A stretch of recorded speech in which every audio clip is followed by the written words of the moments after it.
Hello everyone, তোমরা সবাই কেমন আছো? আশা করি ভালো আছো। আমিও খুব ভালো আছি। তো দেখো, আজকে সকাল সকাল ঘুম থেকে উঠে পড়েছি। অ্যাকচুয়ালি আজকে আমার কাছে দিনটা খুবই স্পেশাল ছিল। আজকে আমার বার্থডে ছিল। সবারই কাছে এটাই হয়ে থাকে, বার্থডের দিনটা খুবই স্পেশাল হয়ে থাকে। তো তার জন্য আজকে সকাল সকাল উঠে পড়েছিলাম, আর ব্রেকফাস্টের ছবিটা ক্লিক করতে পারিনি, তাই যার জন্য সরি।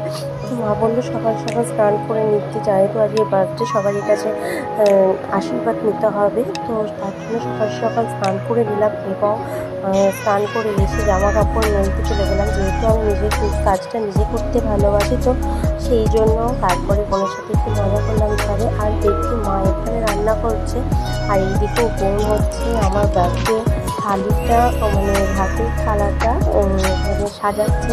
তো আমার দেখে খুবই ভালো লাগলো, ছোটো করে সেলিব্রেট করছে বোন মা, তো খুব ভালো লাগলো।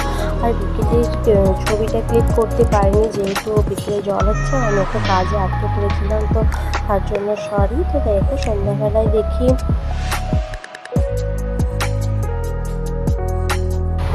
তো সন্ধ্যাবেলায় তারপরে একটু সেলিব্রেট হলো। তারপরে দেখি বোন হচ্ছে আমার জন্য একটা গিফট নিয়েছে। তো গিফটটা আমার কাছে খুবই স্পেশাল ছিল, যেহেতু ছোটো হয়েও দিয়েছিল, আর খুব এক্সাইটেড ছিলাম দেখার জন্য।